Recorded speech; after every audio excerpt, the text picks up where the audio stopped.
Olá, bom dia, na paz e graças do nosso Senhor Jesus.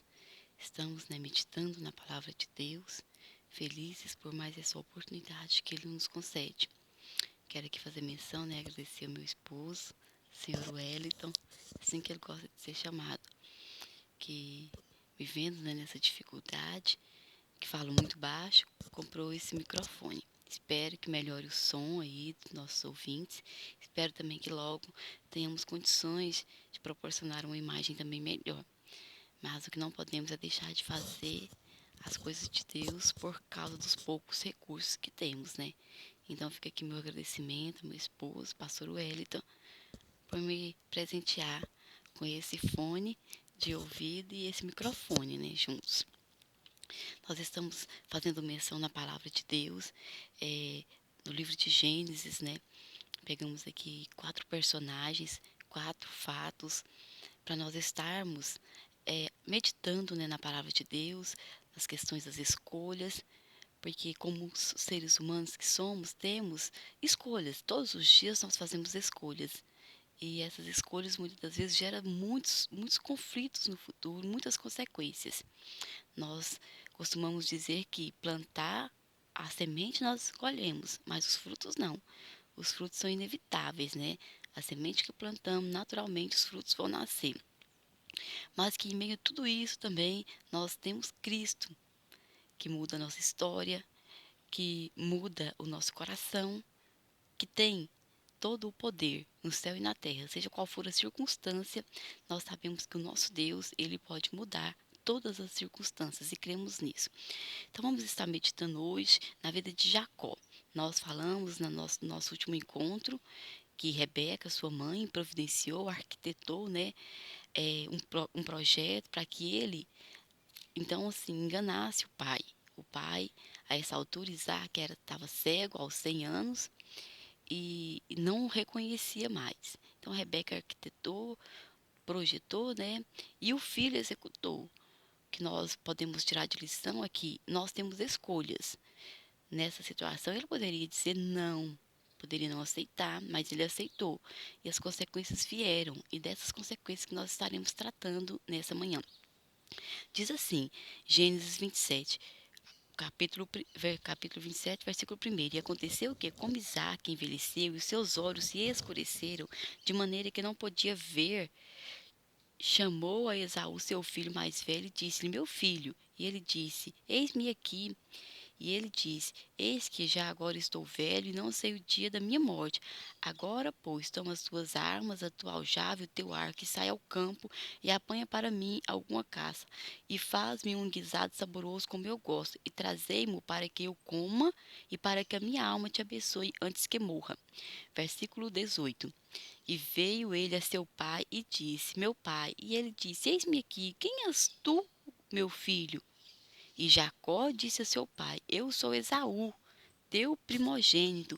Tenho feito como me disseste, levanta-te agora, assenta-te e come da minha casa, para que a tua alma me abençoe. Então disse Isaque a seu filho, como é isto, que tão cedo a achaste, meu filho meu? E ele diz, porque o Senhor teu Deus a mandou ao meu encontro. E disse Isaque a Jacó, chega-te agora para que me apalpes, meu filho, se és meu filho Esaú mesmo ou não. Então se chegou Jacó a Isaque, seu pai, que o apalpou e disse, a voz é a voz de Jacó, porém as mãos são as mãos de Esaú. E não o conheceu, porquanto as suas mãos estavam cabeludas, como as mãos de Esaú, seu irmão. E abençoou, e disse, és tu, meu filho Esaú mesmo? E ele disse, eu sou. Mas nós estamos vendo aqui uma história que não é incomum, né, nos nossos dias, de aproveitar de pessoas frágeis em situações difíceis e fazermos uso, aproveito dessa situação. Aqui, Jacó, próprio filho, né, junto com a mãe, então engana Isaac.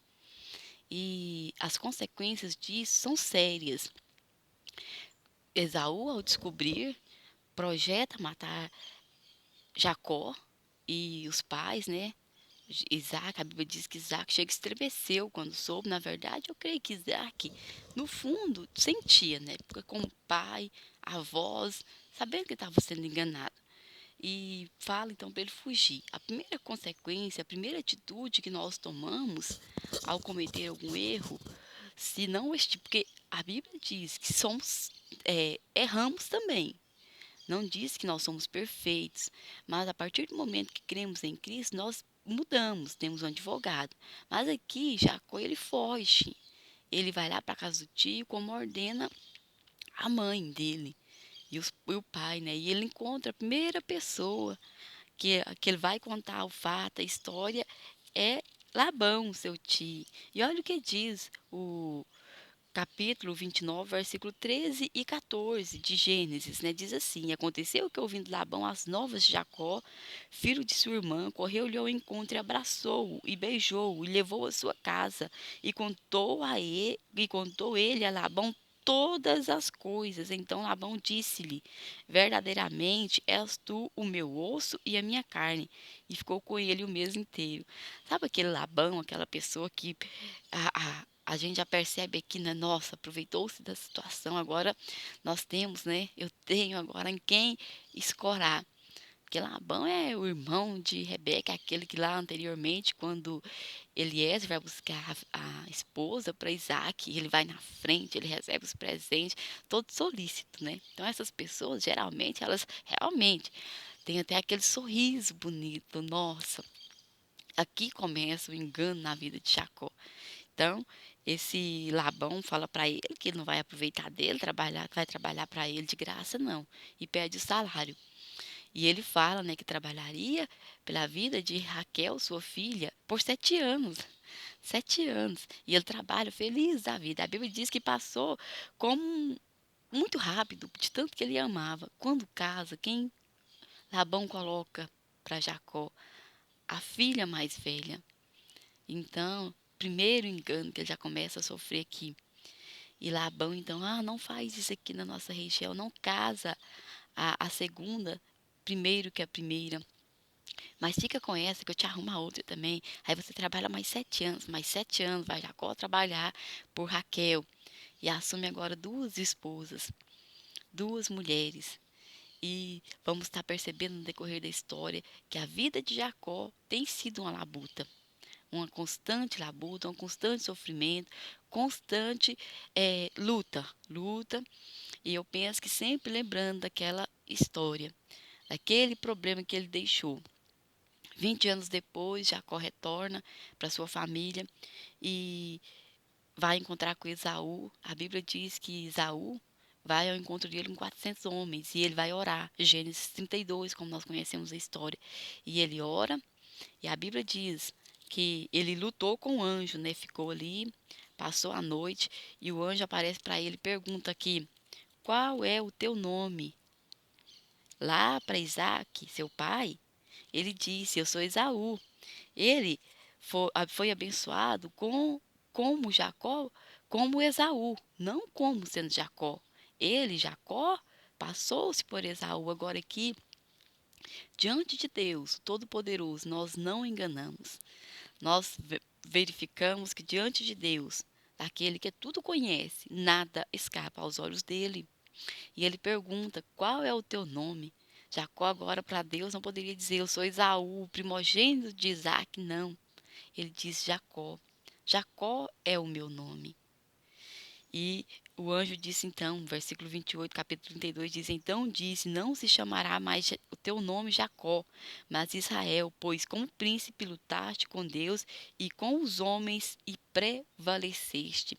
Então foi uma luta constante, mas as consequências vieram. Por que a Bíblia registra as consequências da vida de Jacó? Porque senão nós pensaríamos que poderíamos fazer qualquer coisa, que não teríamos problemas, consequências. Não é que Deus está castigando, mas a consequência vem. Jacó, no capítulo 37, os filhos vão enganá-lo, vende lá o José e fala que uma besta fera que pode ter degolado, aconteceu algum desastre. No fundo, Jacó tem certeza de que isso não aconteceu, mas não tem como questionar, não tem como saber. Versículo 40, 40. eles vão ali, né, buscar mantimento quando José está lá no Egito e eles precisam então de mantimento e Jacó, capítulo 42, então não envia Benjamim, o seu último filho, o seu caçula, pensando, dizendo, né, para que não suceda algum desastre. Então, assim, no fundo, Jacó carregou essa consequência, esse pensamento, essa atitude para o resto das suas vidas. No capítulo 47, quando ele chega no Egito, quando José manda buscá-lo, se deu a reconhecer, Faraó pergunta quais são os anos de vida dele, quantos anos ele tem, ele fala, né, 130 anos são os anos da minha peregrinação, irmãos, dos três patriarcas, dos três, nós percebemos que Jacó foi aquele que nós vemos também muitas conquistas, em tudo Deus o abençoava, mas as consequências das atitudes, não é que, como nós falamos, não é que Deus não abençoa, não é que Deus está castigando, mas tem consequência, os males vêm, nós vamos ver no capítulo 34 também, que os filhos enganam ele quando mata toda aquela cidade que ele tinha feito pacto com ela. Então ele vai estar sempre com essa carga de sofrimento, de consequência pelas atitudes. E ele fala, né, para Faraó aqui que 130 anos são os anos de peregrinação dele. Ele sofreu as consequências das decisões erradas, de ter um momento de decidir em fazer ou não fazer, ou seja qual for a resposta, as consequências virão. E ele então assumiu essas consequências. Já no capítulo 48 de Gênesis, versículos 13 e 14, quando ele então vai abençoar os filhos de José, nos últimos dias da vida dele, ele já que seus 147 anos, né, que ele morreu com 147 anos, José coloca os filhos na frente dele para ele abençoar. E ele então coloca a mão direita na cabeça do menor e a mão esquerda na cabeça do maior.